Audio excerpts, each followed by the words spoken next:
계엄을 막고 당을 지킨 저를 허위 조작으로 제명했습니다.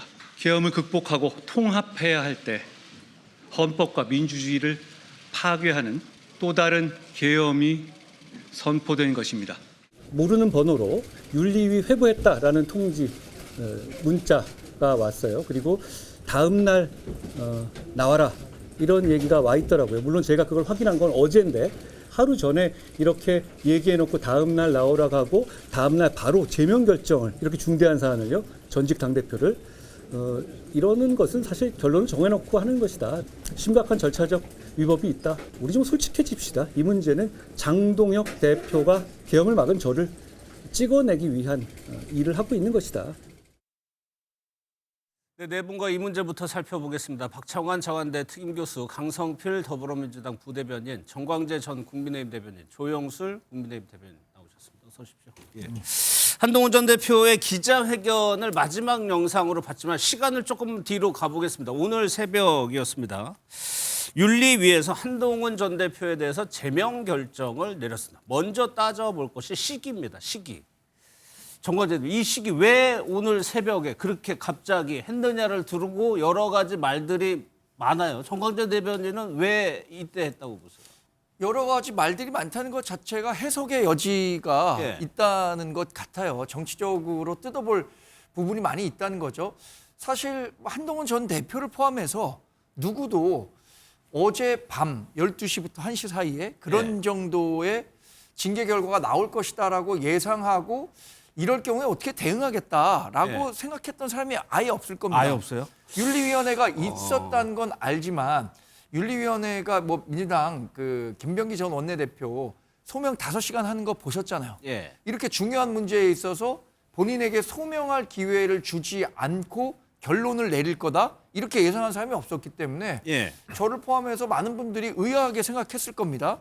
그런데 그런 정치적인 해석들이 나오는 것 같아요. 윤석열 전 대통령 사형 구형이 있었고 함께 같이 한 전 대표에 대한 징계도 마무리 짓는 것이 뭔가 이 지도부로서는 새로운 시작을 하는 데 있어서 뭐 전환점이 될 수 있을 것이다 라고 생각했을 가능성이 크다. 그리고 또 윤 전 대통령의 사형 구형은 국민의힘으로서는 좀 부담스러운 소식이잖아요. 어쨌든 함께 다 털어내겠다라는 생각에 그렇게 서두른 게 아닌가라는 해석들이 나오고 있는 것 같습니다. 사실 그건 뭐 누구도 모르죠. 왜 그 시기를 택했는지. 그런데 대부분의 경우에 이런 것들이 다 완성이 돼서 특정 시점에 기자에게 공지가 이루어지고 그것도 마감 시간 등을 고려해서 나오지 새벽 시간에 결론 내진 않잖아요. 그러니까 이례적인 결정이라고 볼 수 있는데 조영술 대변인께서는 지금 정광재 전 대변인이 한 해석에 대해서 어떻게 생각하세요? 아주 시간대가 시간대가 그런 건 아니고요. 저는 이제 제가 조강특위나 이제 당무감사위원 해본 적이 있는데 그 저녁 때 회의하다가 이제 막 논쟁하다 보면 12시 넘어서 결론 날 때도 있습니다. 그렇기 때문에 아주 이례적인 그러한 이제 결정은 아니었고요. 실제로 그 어제 이제 윤리 징계가 나오면서 이제 갑론을박이 있지만 기본적으로 저는 한동훈 대표에 대해서 윤리에서 이제 출석을 요구한 것도 이제 분명히 이제 알려지고 있습니다. 이제 한동훈 전 대표가 이제 내가 그 문자를 보지 못했다라고 말은 하고 있지만 그 보통 이제 윤리가 소집이 되고 자기가 이제 징계에 이제 올라가 있다는 걸 알게 될 경우에는 보통 소명 절차를 대부분 기다리거든요. 기다리고 이제 언제 통지가 올지 항상 예민하게 하는데 그 부분에 대해서 이제 실제로 이제 한동훈 대표나 그 관계자들이 그 윤리의 그러한 그 이제 소명 절차라든가 이런데 적극적으로 임하지 않았다라는 게 기본적으로 나오고 있는 이야기고요. 그렇기 때문에 이 징계 과정에 있어서 그 이제 그 수위가 높다 낮다에 이제 논란이 있을 수 있지만 그 이례적인 그러한 발표는 아니라고 봅니다. 근데 우리가 친한 친구랑 밥 먹는 약속할 때도 오늘 전화해서 내일 밥 먹자 그러면 그 흔쾌히 응하게 됩니까? 이렇게 중차대한 문제를 다루는 과정에서 또 절차상의 문제라는 게 제기될 수밖에 없거든요. 징계가 나오면 그 징계를 받는 사람이 충분히 이것은 수긍할 만한 절차와 과정을 거쳤다. 또 내용도 내가 충분히 방어권을 행사했음에도 불구하고 그런 결론이 나왔다라고 한다면 인정할 수밖에 없겠죠. 그러나 이런 중요한 문제를 다루는 과정에서 연락도 되지 않고 내일 밥 먹자라는 식으로 소명해라라고 한다는 것은 누가 보더라도 좀 문제가 예. 있죠. 그러니까 왜 이 문제를 따지냐면 이제 법적인 절차에 들어갈 가능성이 높단 말이에요. 그럼 이 부분도 이제 따지게 될 텐데 조영술 대표 혹시요 윤리위 회의가 시작되기 몇 시간 전에 통보가 갔는지 그 내용 혹시 아세요? 그거에 대해서는 제가 아직 확인을 못했고요. 예. 그 이제 뭐 몇 시간 전까지는 아닌 것 같습니다. 제가 알고 있기로는 그 다 뭐 전날이든 전전날이든 뭐 그렇게 했던 것 같고 예. 그리고 제일 중요한 게 그 한동훈 전 대표 같은 경우는 이제 윤리 소명을 다 떠나서 그냥 워낙에 이제 큰 스피커시잖아요. 그렇기 예. 때문에 공식적으로 이제 입장을 내는 과정에 있어서 좀 저는 이제 개인적으로 많이 아쉬웠던 게 예. 저뿐만이 아니라 지도부의 많은 인사들이 그 당원들이 이제 불편했던 거에 대해서는 좀 사과를 좀 하셔라라고 했는데 그러한 거에 있어서도 굉장히 이제 많이 인색하셨었고 예. 그리고 실제로 그 과정에 있어서 오히려 이제 윤리가 이제 공격되는 모습들 이런 예. 것들이 나오다 보니까 윤리 차원에서도 그렇게 징계를 떠나서 그 진행을 좀 빠르게 할 수밖에 없었던 상황이었던 것 알겠습니다. 같습니다. 기자회견 내용도 뒤에 한번 살펴볼게요. 네네. 왜 이렇게 급하세요? 네. 그러니까 저는 이슈를 이슈로 덮었다. 예. 만약에 한동훈 제명이 어제 심야 그 시간에 결정되지 않았다면 예. 오늘 신문의 일면은 누가 보더라도 다 윤석열 1심 사형구형입니다. 그러면 논란이 뭘로 벌어지냐 하면 지도부는 뭐 했냐. 그러니까 이쪽에서 한쪽에서는 윤과 선긋기를 해야 된다라는 목소리가 나올 비등했을 거고요. 예. 또 한쪽에서는 왜 지키지 못했냐 이 얘기가 나올 거예요. 그러면 소위 말해서 지도부가 곤혹스러워지는 겁니다. 그럴 수 그런데 있죠. 뉴스의 절반을 갖다가 소위 말하면 한동훈 제명으로 지금 가게 되면 한동훈 제명에 무슨 의미가 있냐 뭐 이런 얘기 하잖아요. 예. 뉴스 시간 윤석열 사형 구형에 대한 뉴스 시간이 반으로 줄어버렸습니다. 예. 그리고 왜 윤석열과 선긋기를 못했냐라는 이슈 제기도 완전히 묻혀버렸습니다. 예. 결국은 이슈를 이슈로 덮어가지고 완전히 그 소위 말하면 지도부에게 곤혹스러웠던 그런 이슈들을 갖다가 공세적으로 전환하고 그리고 그걸 통해서 우리가 결국은 내부의 배신자를 갖다가 제대로 처리하지 못해서 예. 이렇게 무기력했던 거다. 면피도 되고 저는 그런 점에 있어서 굉장히 계획적으로 예. 어떻게 계산된 그런 타이밍이었다라고 볼 수밖에 없습니다. 그 말도 뭐 일리가 있어 보이는데 근데 지금 뭐 국민의힘은 갈등 긴장감 최고조에 올라가 있어요. 이러나 저러나. 제가 궁금한 거는 윤석열 전 대통령에 대해서 사형 구형이 나오면은 강성 지지층들이 반발하고 분노할 것이고 여기에 뭐라고 그럴까요? 대응하기 위해서 한동훈 전 대표 제명 결정했다. 이런 저는 뭐 모습. 방금 전 그 의견에 대해서는 거의 동의가 안 되고요. 예. 왜냐면 이슈를 이슈로 덮을 때 어떤 게 더 사회적 그 이제 당내 내부적 이제 혼란이 더 크겠습니까? 예. 한동훈 전 대표께 더 크죠. 이제 윤석열 대통령 뭐 사형 구형 뭐 무기징역 뭐 이런 얘기들 나왔던 거는 아니 특검이 그러면은 구형을 하지. 그럼 무죄 방면하겠습니까? 그건 뭐 당연히 이슈로 덮는 게 아니고 그리고 또 윤리가 거의 대부분이 이제 당원이 아닌 분들로 구성이 되어 있어요. 예. 그렇기 때문에 정치적인 그러한 전략을 구사해가지고 그렇게 뭐 이거를 덮기 위한 타이밍이다. 요 정도는 이제 너무 예. 좀 과하고 나간 해석이 아닐까라는 생각을 합니다. 그 부분에 대해서 한동훈 전 대표가 기자회견에서 뭐 그런 식으로 물어보니까 우리 다 알고 있는 거 아닙니까? 이런 식으로 얘기하더라고요. 그러니까 뭐 윤리 구성과 관련해서 지도부는 윤리 구성 전체에 대해서 관여하지 않았고 독립된 기구다 예. 이렇게 얘기를 하고 있지만 그 뭐 정치 하루 이틀 한 건 아니잖아요. 그 지도부의 의중이 반영되지 않은 결과를 윤리위에서 낼 수 있었을까? 또 윤리 구성 자체가 구성된 면면들을 보면 그 과거에는 다 공개가 됐었습니다. 근데 그것을 공개했다는 이유만으로 또 그 가중 처벌 사유가 된 것 같아요. 지금 그 결정문에 보면 윤리 구성 과정에서 윤리위원장에 대한 도 넘은 비판이 있었다. 이런 부분들을 굉장히 장황하게 설명했단 말이에요. 예. 그래서 전체적으로 결정문을 봤을 때 예. 누가 보더라도 잘된 결정문이구나.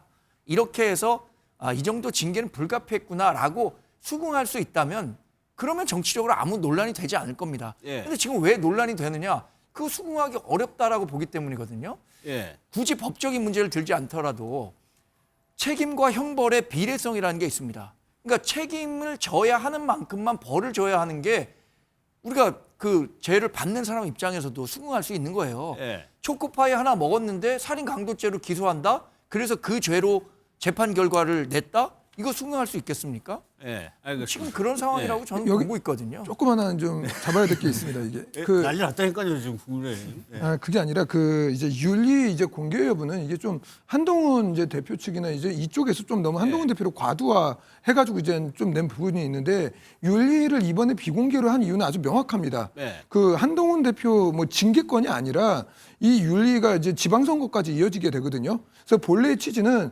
지방선거 때 분명히 이제 여러 가지 이유로 징계할 일들이 굉장히 많아집니다. 네. 그렇기 때문에 그러한 청탁 전화들이 오는 거.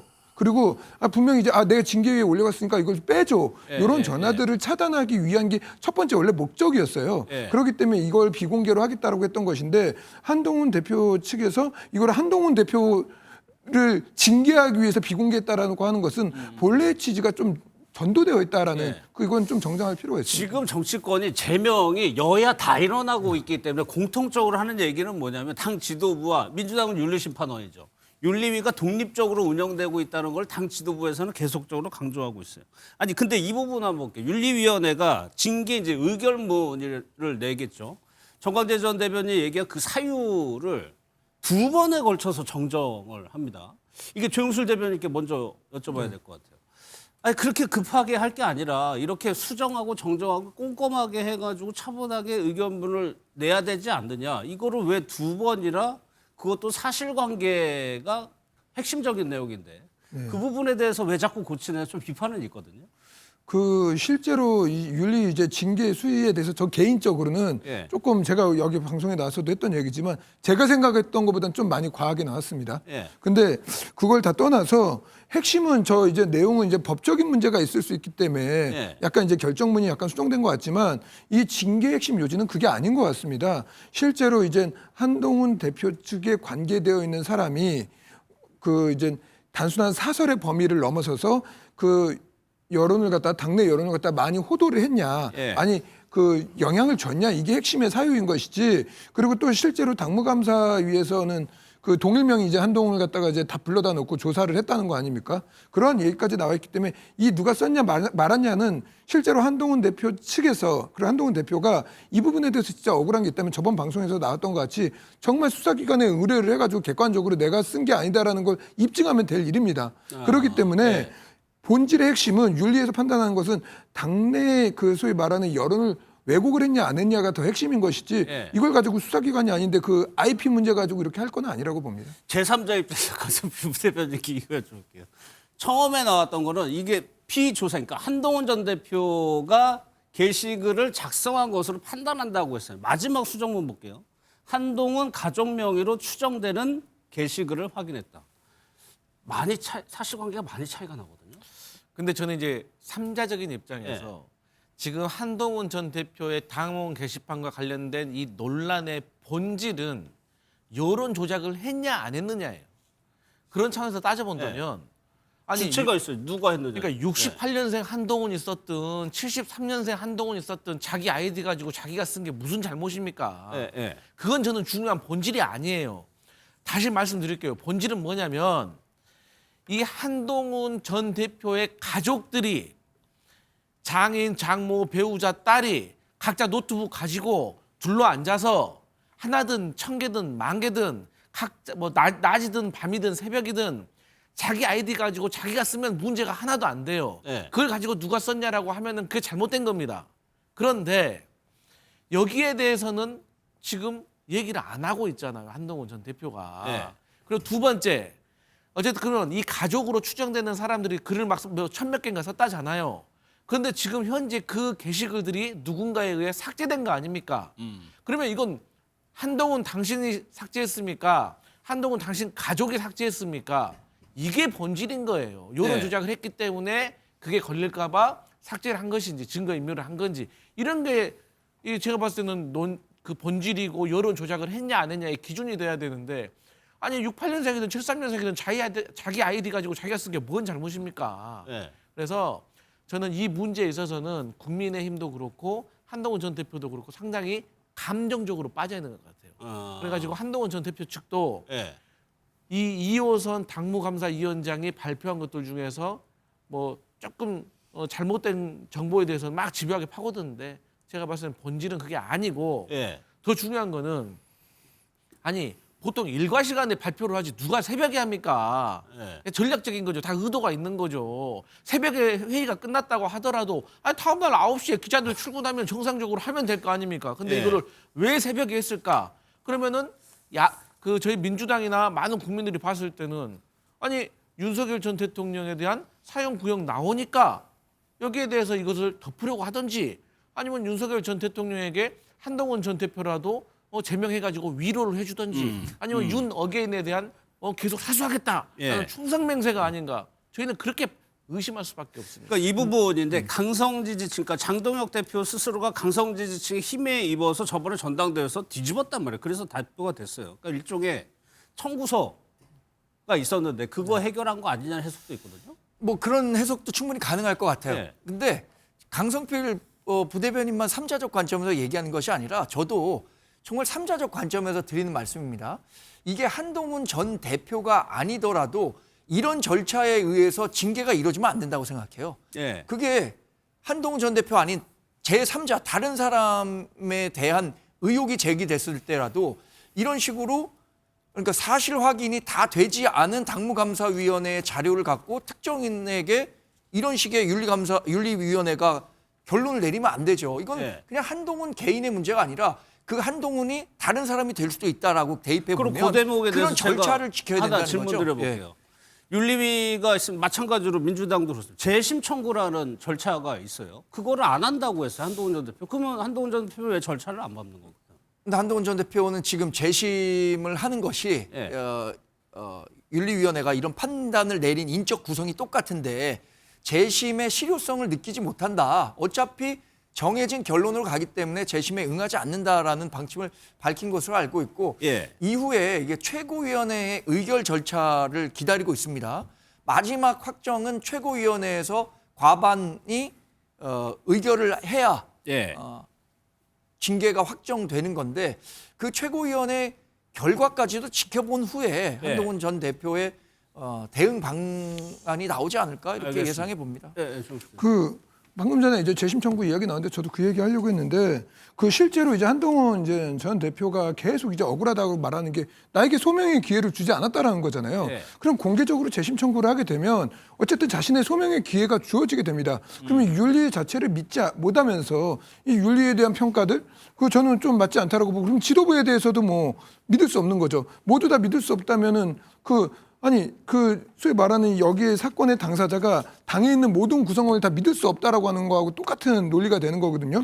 그렇기 때문에 자기가 불리하든 유리하든 당연히 소명 절차를 밟는 게 맞고 재심을 통해서 그리고 최고위에서도 이 소명을 했고 내가 이런 얘기를 했는데 최고위 당신들 어떻게 판단할 것이냐라는 공중전을 할 수 있는 거예요. 근데 오히려 재심 청구를 안 하면서 이제 당내 민주주의를 이야기하는 게 좀 저는 역설적으로 보이거든요. 지금이라도 저는 한동훈 전 대표가 이러한 사태가 발생한 거에 대해서 스스로 좀 책임감을 좀 갖고 좀 사과를 하고 그 다음에 정치적으로 좀 풀어나갔으면 좋겠습니다. 이게 감정적으로 당을 싸움터로 만드는 게 아니라 지도자라면 좀 그렇게 하는 게 맞지 않을까 싶습니다. 그러니까 이게 감정이 개입되기 때문에 정치가 지금 사라진 상황인데 두 진영에서 이거는 박 교수님께 여쭤볼게요. 그러면서 한동훈 전 대표가 기자회견에서 뭐라고 했냐면 계엄이라는 표현을 들고 나왔어요. 마치 본인의 그 정치적인 상징성을 좀 강조하는 것 같기도 하고요. 그렇죠. 본인이 지금 국민들 앞에 가장 내세울 수 있는 것은 위헌적이고 불법적인 계엄을 해제하기 위해서 자기는 최선을 다했다. 당내에서 그거 한 사람 나랑 18명밖에 없지 않느냐. 그런데 이제 와서 나를 제명한다고 이것은 또 하나 익명 게시판에 쓴 글이 일부 문제가 있다던 치더라도 그게 여기까지 올 사안이냐라고 하는 점에서 본다면 민주주의에 대한 탄압이라고 하는 자신의 논리성의 일관성을 갖는 거고요. 그리고 소위 말해서 탄핵, 계엄 해제에 찬성하고 탄핵에 찬성했던 세력에 대해서 지금 정치적으로 억압하고 있는 거다. 축출하려고 하고 있는 거다. 그렇기 때문에 당이 이대로 가면은 국민들로부터 버림을 받을 거기 때문에 나는 싸울 수밖에 없다라고 하는 명분을 갖다 거기다 건 거죠. 그런데 한동훈 전 대표 당하는 입장에서는 이거는 민주주의의 위기고 그다음에 이거 당으로 보면은 이거는 거의 계엄과 같은 거고 심야 쿠데타고 이런 얘기를 얼마든지 할 수 있겠지만 사실 삼자적인 입장에서 보면은요 집안 싸움이에요. 지금 소위 말해서 계엄과 내란 탄핵의 바다에서 헤어나지 못하면서 누구 책임이기 때문에 여기까지 왔는지 앞으로 어디를 갈 건지 그래서 누가 이 소위 말해서 배의 이 방향타를 갖다가 쥐고 갈 건지 그것을 둘러싸고 지금 선상에서 싸움 벌이고 있는 거거든요. 예. 그렇기 때문에 뭐 내부에서 뭐 계엄이다 또는 뭐 쿠데타다 이렇게 얘기하는 게 예. 과연 국민들한테 얼마나 공감대를 얻을까라는 점은 좀 있는 거죠. 사실상 어떻게 보면 지금 권력 투쟁에 돌입을 했다라고 볼 수가 있는데 이 결정이 난 다음에요. 신년 인사회 자리가 있었던 것 같습니다. 여기서도 조금 소동이 있었다고 하는데 영상을 한번 좀 보겠습니다.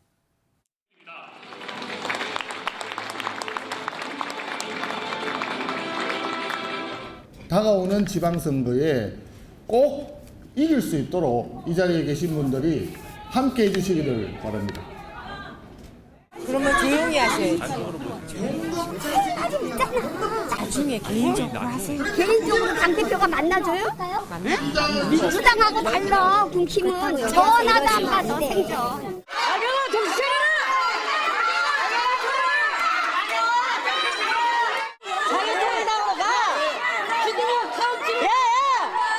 장동혁 대표와 최고위원회에 강력히 요구합니다. 한 전 대표에 대한 윤리위원회 제명 결정을 재고해 주시기 바랍니다. 아울러 의원들 의견 수렴을 위한 의원총회를 소집해 주시기 바랍니다. 당내에서는 현역 의원들의 저런 목소리도 나오고 있는 상황입니다. 그러면 지금 가장 궁금한 거는 일단 한동훈 전 대표가 어떻게 행동할 거냐인데 좀 침착해라. 일단 뭐 한동훈 거기서 일단 그런 의사를 표명했나요? 윤리위원회 결정이 최종적 결정 사항은 아니기 때문에 네. 그리고 또 다소 예상하지 못했었던 결과가 나왔기 때문에 동요할 수 있잖아요. 그리고 그런 의미에서 침착하게 대응하자라는 메시지를 준 것으로 알고 있고 저는 이게 결국에는 지금 당내에 107명의 의원들이 어떤 생각을 갖고 있느냐 이게 중요할 것 같아요. 결국에는 최고위원회에서 윤리위원회의 결정을 그대로 추인할 거냐 아니면은 좀 더 논의해보자. 이게 너무 과했다라고 선회할 것이냐. 이거는 지금 뭐 당원들의 의견을 전체를 수렴할 수 있는 그 기간은 안 될 것 같고 원내에 있는 의원들이 어떤 생각을 하느냐. 이것을 장동혁 대표가 얼마나 심각하게 받아들이냐의 문제일 것 같거든요. 마침 내일 뭐 의원총회를 개최해달라고 요청을 했고. 지금 시간이 잡혔네요. 11시로. 네. 제가 느끼는 건 이렇습니다. 대략 107명의 의원 가운데 과반 또는 뭐 한 60명 이상의 의원들이 이거 이대로 제명하면 안 된다. 우리 당 지방선거 제대로 치를 수 없다라는 의견이 모아진다면 송원석 원내대표를 통해서든 이런 의견이 장동혁 대표에게 전달될 거고 그 과정을 통해서 좀 다른 그 결론을 찾을 수도 있지 않을까 싶은데 내일 의원총회에서 과연 그럼 어떤 의견으로 모아질 거냐 이게 1차 분수령이 될 것 같습니다. 내일 의원총회도 그러면 시끄러워질 수도 있는데 절차가 어떻게 돼요? 최고위에서 의결한 다음에 의원총회에서 의원들의 의견을 듣습니까? 이게 제명 절차. 만약에 내일 아침에 최고위에서 의결이 되면 그걸로 종결입니다. 끝나요? 그걸로 종결이고요. 그리고 이제 그 다음에 이제 정치적으로 이제 풀어야 되는 부분들인 건데 그 일단 내일 최고위의 안건으로 올라올지 안 올라올지는 아직 정해지지는 않았지만 분명히 최고위 내에서는 분명히 이건 이제 내용이 시간 끌 이유가 없잖아요. 이렇게 갈등이 계속적으로 확산하는데 거기서 뭐 시간을 끌고 할 이유가 있나요? 그 이제 장동혁 대표 같은 경우 이제 그 안건을 올릴지 안 올릴지 어쨌든 좀 이제 깊은 고민의 시간이 이제 오늘은 될 것 같습니다. 그래서 기본적으로 의원총회 통해서 의견을 듣는다는 그 부분도 따로 이제 뭐 이제 의원들 이제 몇 분한테 아마 연락해가지고 어떻게 하는 게 좋겠는지 자문도 이제 구할 거라고 보고 있고요.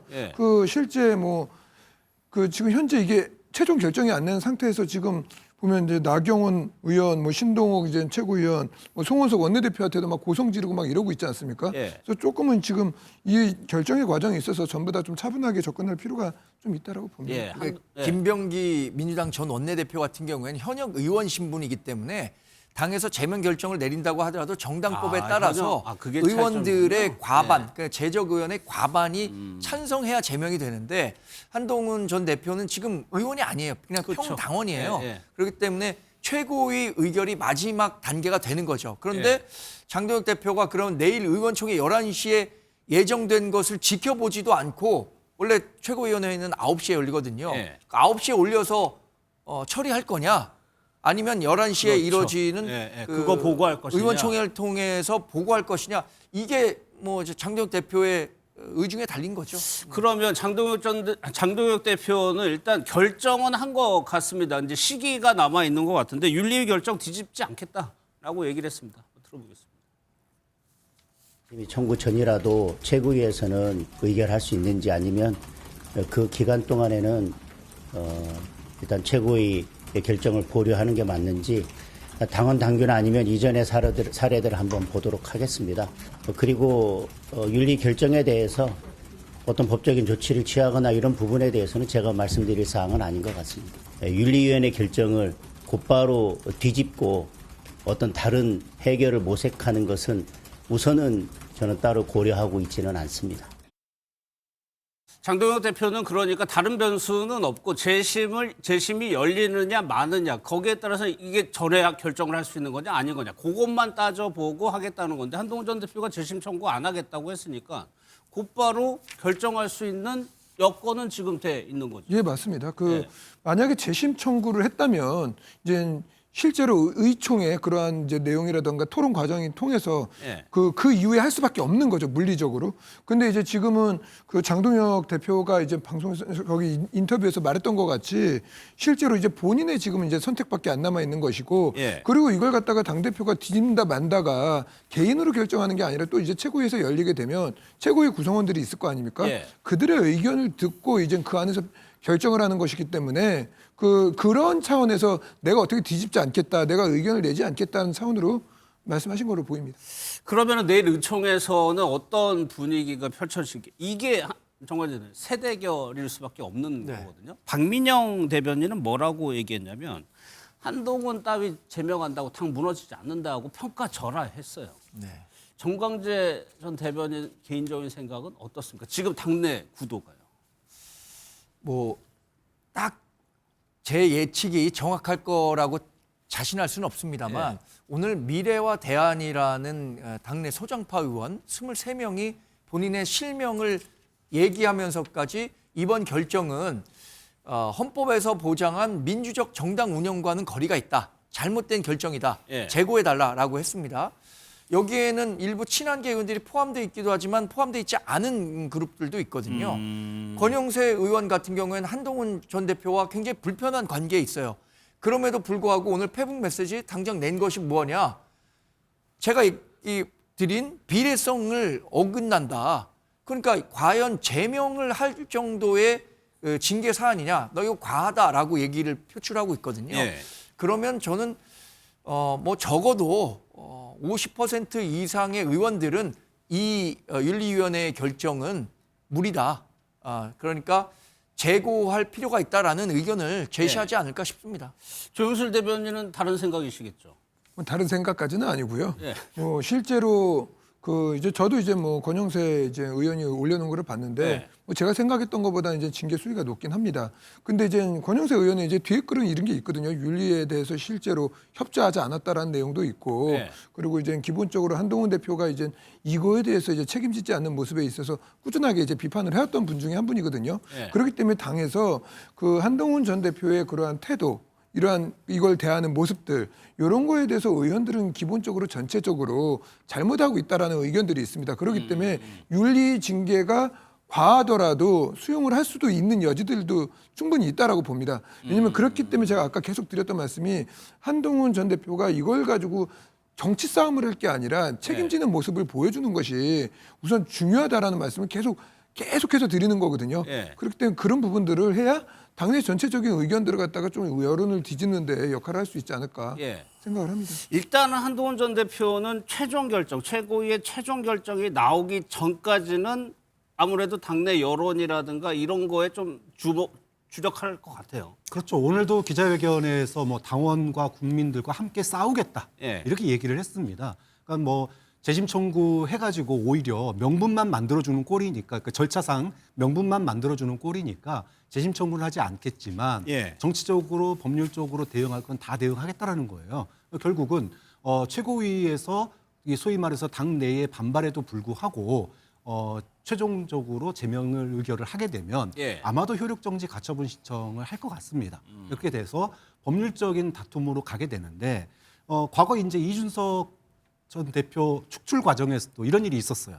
네. 그래서 막 두세 번 비대위가 만들어지고 막 그런 과정이 있었는데 이때는 이제 과정과 내용에 대해서 법원에서 판단을 하게 될 거거든요. 네. 예를 들어 마지막 이제 소위 그 제명의 대상이 되는 한동훈 전 대표에 대해서 소명의 기회를 많이 주었는지 네. 그리고 절차적으로 하자는 없었는지 이런 부분들을 따져보면 사실은 이 효력정지 가처분 신청이 받아들여질 가능성도 현재로서는 있어 보여요. 예. 자, 그렇게 되면 이게 이제 완전히 또 당이 소위 말해 늪에 빠지게 되는 겁니다. 상황이 바뀔 수도 있는 그렇죠. 거죠. 이준석 예. 사태 때 우리가 국민의힘이 이준석을 한 번에 못 쫓아내 가지고 몇 달 동안 늪에 빠졌던 것을 아마 기억을 하신다면 예. 지금 소위 말해서 이걸 이번에 제대로 깔끔하게 도려내지 못하면 이걸 법원에 의해서 효력정지 가처분 신청이 만약에 인용이 돼버리게 되면 예. 지금 지방선거 얼마 안 남았잖아요.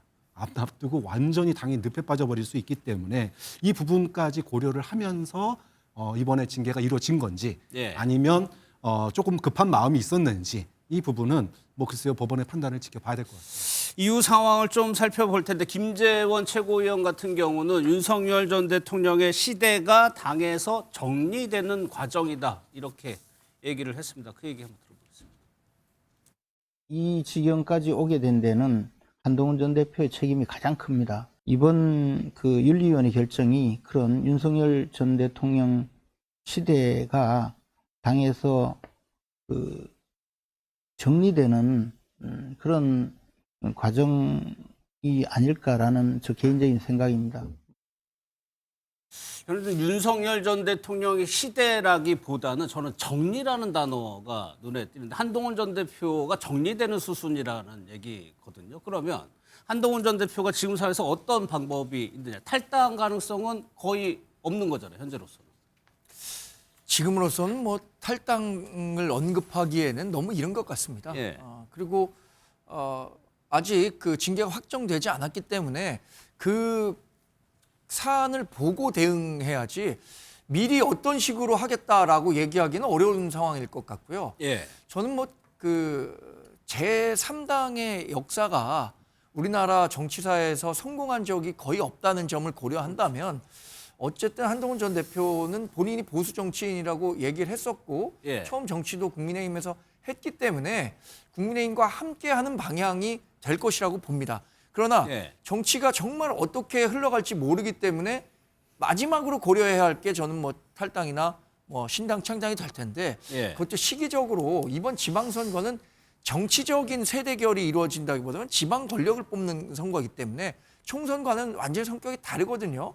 아시겠지만 이준석 개혁신당 대표나 조국 혁신당 대표나 다 2024년 총선을 앞두고 한 4, 5개월 앞두고 신당을 창당한 거예요. 예. 그래서 12석 얻고 3석 얻은 거지 지금처럼 2028년 선거가 꽤 많이 남은 시기에 독자 세력을 만들어서 신당을 운영하는 것 굉장히 어렵다고 보기 때문에 예.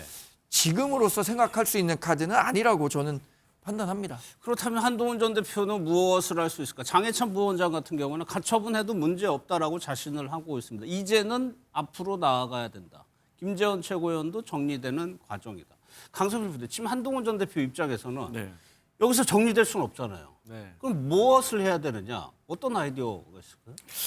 일단 한동훈 전 대표가 제명 당한 다음에 페이스북에 어떤 메시지를 남겼냐면 네. 국민과 함께 민주주의를 지키겠다라고 이제 남겼어요. 근데 저는 이제 그 말을 보면서 공감이 안 가더라고요. 본인이 제명당한 게 국민과 함께 민주주의를 지켜야 될 일인가? 그런데 제 생각엔 아마도 그 한동훈이 같이 지키겠다는 그 국민들은 아마도 한동훈 전 대표가 이 위기를 어떻게 돌파하는지를 지켜보고 있을 거예요. 그래서 이 사람이 과연 보수의 지도자가 될 수 있는 능력이 그리고 품성과 자질이 있는지에 대해서 판단을 할 거라고 생각합니다. 그래서 제가 만약에 지금 한동훈 전 대표의 참모라고 하면 왜 한동훈 전 대표가 제명당한 것은 잘못됐다라고 공감하고 있는 당내 현역 의원들이 많지만 그럼에도 불구하고 그들이 움직이지 않는가. 그 이유에 대해서 한번 성찰하는 시간을 저는 가질 것 같아요. 그래야지 사실 사람이 위기에 빠졌을 때 그 사람의 인품이 드러난다고 하잖아요. 뭐 평소에 인품이 훌륭한 분이 위기에 빠지면 막 주변에서 도와주지 않습니까? 근데 아무도 도와주지 않으면 그 사람이 평소에 행실에 문제가 있는 거거든요. 예. 그래서 저는 한동훈 전 대표가 이번 기회에 제가 자주 드리는 말씀이 소나기가 오면 비 맞으세요. 비 맞으면서 앞으로 그 당내 여러 인사들과 교류하고 소통하면서 지혜를 얻어가는 그런 어떤 조용한 행보를 하는 것이 미래를 준비하는 데 오히려 전 도움이 될 거라고 생각합니다. 그 말씀하신 대로 여기 이 위기를 어떻게 돌파할 것이냐, 그리고 내가 어떤 정치인이 될 것이냐, 이게 정치력이거든요. 그 부분에 대해서 한동훈 전 대표에 대해서 좀 아쉽다고 지적되는 부분이 그 또 정치력 부분이었어요. 지금까지 정치 인문에서. 그렇죠. 사실은 이제 비대위원장이나 또는 총선 패배 이후에 전당대회에 나오지 말아야 된다라는 얘기가 그 당시에도 많이 있었습니다. 뭐 당 내에서든 당 바깥에서든 많은 조언들이 외국에 좀 나가 있어라. 어차피 위기 상황 오면 너 당신 부를 수밖에 없다. 또 한동훈 찾을 수밖에 없다. 그리고 당 내의 어떤 소위 말해서 한동훈 전 대표와 공감대를 이룰 수 있는 이 사람들을 늘려가라. 이 얘기를 굉장히 많이 했었습니다. 그런데 듣질 않았습니다. 나는 할 수 있다. 그러면서 당대표 나갔고 그 배신자 소리 들었고, 그리고 소위 말해서 지금 현재 그 탄핵당한 거는 다 당내 내분 때문이야, 너 때문이야라는 그런 이제 소위 그 피해자까지 이제 돼버리는 그런 상황이 돼버렸는데 결국은 한동훈 대표가 정치를 갖다가 어떻게 할 것인가. 그러니까 뭐 소위 말해서 시대적인 과제, 아젠다에 매달릴 것인가, 아니면은 소위 현실 정치에서 당 내에 뿌리를 내리고 기반을 갖다가 늘려가는, 그리고 역량을 키우는 그런 정치를 할 것인가. 지금 공중전을 한다고 이 위기의 상황을 벗어날 수 있을까? 저는 공중전만이 능사가 아니라고 봅니다. 말씀하셨던 것처럼 많은 당 내에 한동훈을 아끼시는 그런 분들이 이번 기회에 좀 세를 넓혀가서 공감대를 좀 많이 쌓는, 그래서 자기만의 주장이 아니라 소위 말해서 함께 가는 정치, 좀 이런 부분들을 했으면 하는 아쉬움들이 목소리가 나오기 때문에 저는 글쎄요, 뭐 가처분 신청을 할지 안 할지는 모르겠지만 앞으로 한동훈 대표가 당 내의 공감대를 어떻게 형성해 나가느냐가 위기를 극복하고 다음에 또다시 정치 일선에 나설 수 있느냐 없느냐에 최대의 이제 고비에 섰다, 이렇게 보는 거죠. 저런 모습인 거겠죠. 이제 김문수 전 장관이긴 합니다만 저렇게 정치인의 모습, 정치력 이런 거를 어떻게 좀 발휘할 수 있을까? 근데 신한계에서는 제명까지는 예상 못했습니까? 제명에 대해서 예상한 사람은 거의 없는 것 같아요. 그런데 정말로 이런 조치가 나왔을 때는 어떤 식으로 컨틴전시 플랜이라고 하죠.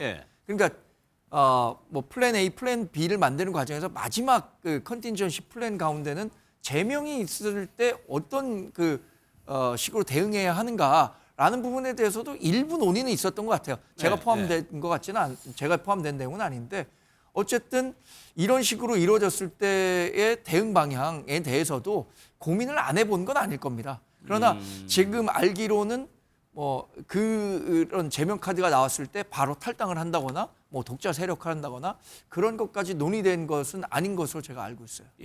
그러면 또 하나의 관심이 뭐 김종혁 전 최고로 대표되는 조영술 대변인 친한계가 있습니다. 그러니까 한동훈 전 대표만 제명에서 끝나는 것이냐, 아니면 이것이 더 확대되느냐 여부거든요. 그걸 분위기는 좀 어때요? 김종혁 이제 전 최고위원 같은 경우는 이미 지금 윤리위에 올라가 있지 않습니까? 그렇기 때문에 그거는 이제 윤리에서 판단할 몫이기 때문에 이제 별도의 영역인 것 같고요. 실제로 이제 당 내에서 뭐 친한계다 해가지고 누구를 제거하자라는 논의 전혀 없고요. 그리고 그런 분위기 자체가 없습니다. 다만 이제 당에서 이제 당무감사를 전 당협별로는 다 했습니다. 그래가지고 경쟁력이 없는 당협이 있다면 그런 부분들은 이제 검토할 수 있겠지만 그렇다고 해서 이 사람이 친한계이기 때문에 속아내자 뭐 그런 분위기가 없고요. 그리고 아까 이제 나왔던 얘기 같이 이제 뭐 김재원 의원 그 윤 시대가 당에서 정리되는 과정이라는 한 얘기도, 그 김재원 최고 같은 경우는 당이 윤석열 대통령과 계속 절연했다는 얘기를 계속 하고 있거든요. 그런 차원에서 아직까지도 이제 계엄 얘기를 하는 한동훈 대표의 모습들을 갖다가 비판한 거라고 봅니다. 그렇기 때문에 그러한 것들을 얘기하는 것이고, 그리고 실제로 정치인이 제명된다고 해서 정리되지 않습니다. 무슨 이조 시대 때 무슨 뭐 차명을 하는 것도 아니고, 당에서 제명이 되면 아까 말씀하셨던 조언들 같이 차분하게 사람들을 만나고 자기 역할을 어떻게 살아나요, 정치권을 당에서?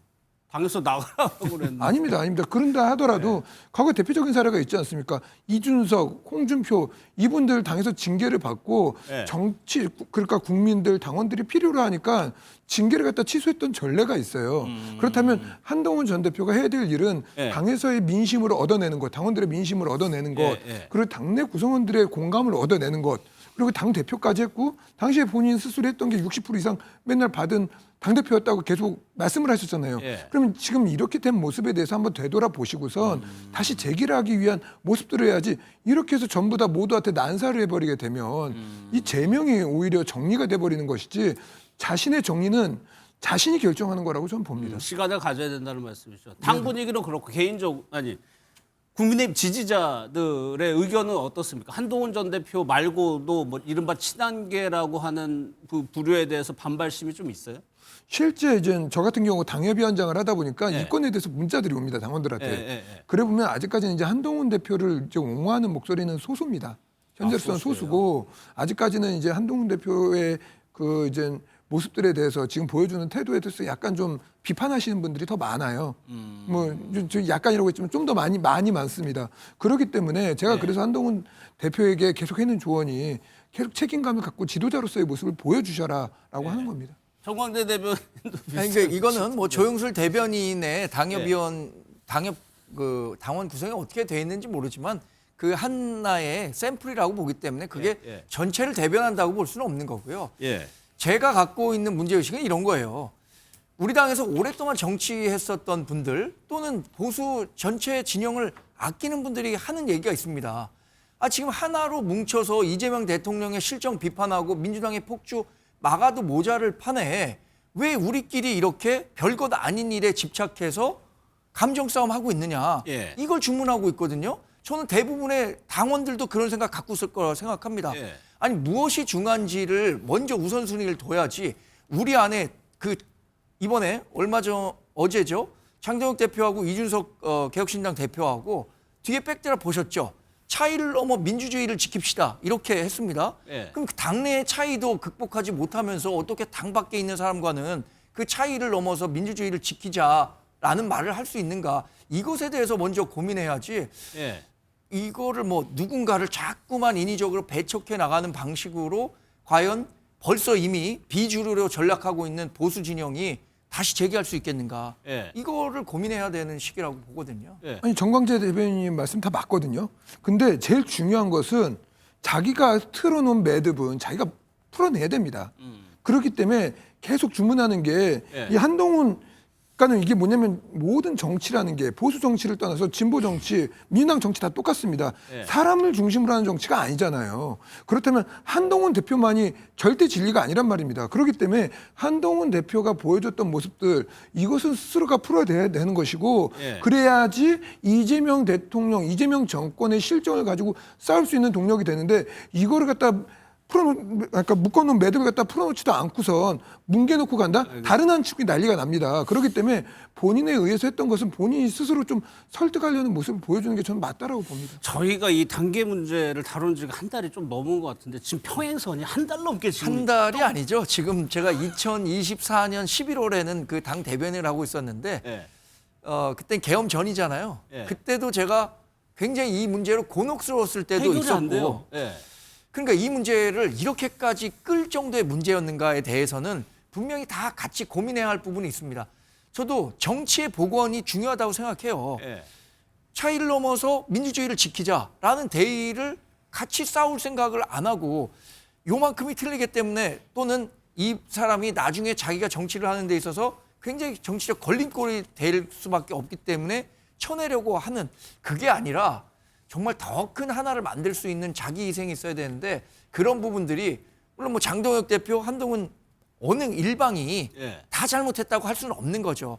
그 정치력의 복원을 하지 못하고 있는 게 우리 당의 문제고 그 과정에서 뭐 당의 고문을 맡고 계신 분이든 아니면 우리 당에서 4선, 5선 하셨던 분들이든 이런 분들이 당대표와 한동훈 전 대표의 관계를 조금 더 좀 해결할 수 있는 계기들을 마련해 줬었으면 좋았겠는데 그러지 못하고 이렇게 충돌만 하니까 이런 상황까지 온 거죠.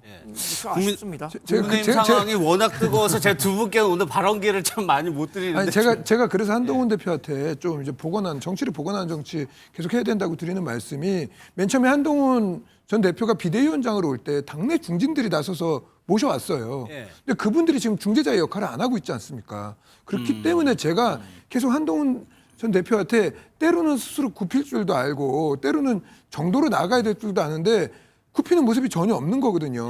그렇기 때문에 저도 이제 한동훈 대표하고 일을 했던 사람인데 안타깝습니다. 그런 모습들이. 그렇기 때문에 한동훈 전 대표가 좀 책임지는 정치의 모습을 좀 보여줬으면 좋겠습니다. 제가 삼자적인 입장에서 좀 답답해서 드리는 말씀인데, 이제 죄송한 말씀입니다. 친한계 분들은 좀 이 사랑을 책으로 배우신 것 같아요. 그런 느낌입니다. 왜냐하면 지금 별것도 아닌 일 가지고 이재명 정부의 견제는 잘 하지 못하고 뭐 이렇게 얘기하시잖아요. 제가 봤을 때 이재명 대통령보다 한동훈을 더 싫어하는 것 같아요. 그런데 그런 사람하고 어떻게 같이 힘을 합쳐가지고 야당으로서 역할을 할 수가 있겠습니까? 그래서 제가 드리는 말씀이 한 번쯤은 풀어야 된다는 거예요.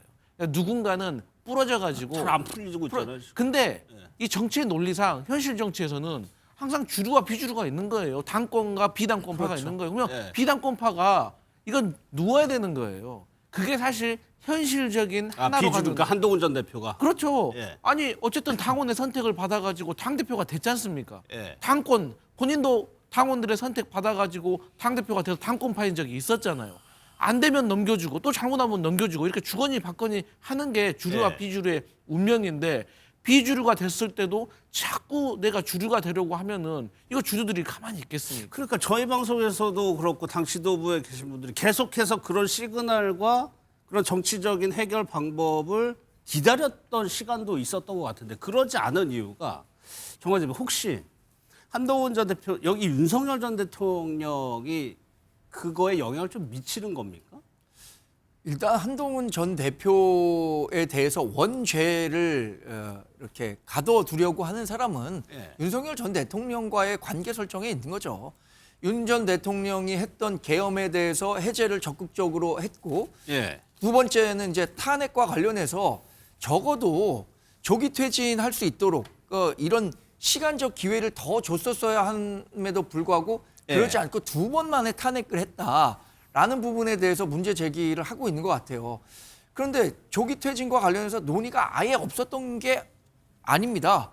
첫 번째 12월 7일에 탄핵 1차 부결된 이후에 이양수 당시 사무총장이 중심이 돼서 조기 퇴진 관련 TF를 만들어서 조기 퇴진 시나리오를 대통령실에 제출했음에도 불구하고 대통령실이 이런 지하에 거절을 했어요.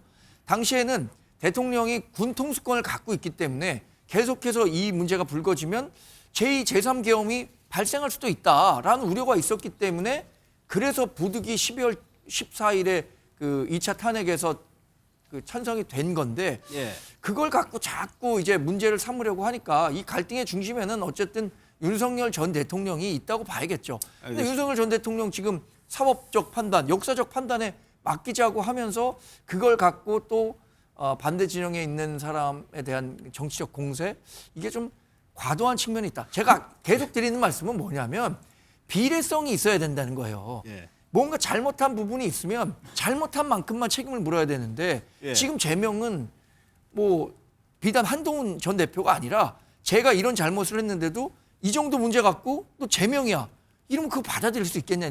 제 비례성에 문제가 있다고 봅니다. 이거 사실관계 좀 바로잡아야 될 게 있는데, 그 당시에 이제 조기 퇴진 논의가 있었을 때 당내 중진들이 일주일의 시간을 더 달라고 요구를 많이 했습니다. 그러니까 한동훈 전 대표한테 좀 참아라. 그러니까는 대통령실은 당연히 누가 조기 퇴진하고 싶어 합니까? 당연히 안 하려고 하겠죠. 그럼 그걸 정치로 풀 수 있는 시간을 좀 한동훈 전 대표한테 좀 도와달라, 협조해달라고 했던 논의가 분명히 중진들 사이에 있었고, 그걸 가지고 뭉개고 갔던 겁니다. 그렇기 때문에 중진들이 지금 그때 한동훈 전 대표한테 돌아선 부분들이 분명히 있습니다. 이건 좀 바로잡아야 될 부분이 있고요. 그리고 이제 계엄 해제에 대해서 이제 꼭 이건 제가 드리고 싶은 말씀인데, 한동훈 전 대표가 계속 해제했다고 하는데 그건 거기에 갔던 18명의 국회의원들이 해제에 앞장섰던 거고, 한동훈 전 대표가 가장 많이 비판을 하고 있는 장동혁 지금 대표가 그 구성원 중에 한 명이었습니다. 그건 분명한 것이고요. 이런 것들을 가지고 조금 이제 다른 시각들로 이렇게 하는 게 아니라 사실관계는 맞게끔 좀 갔으면 좋겠습니다. 내일도 계속해서 뭐 의총도 있고 하니까 이 갈등 양상이 어떻게 될지 내일 보도록 하고.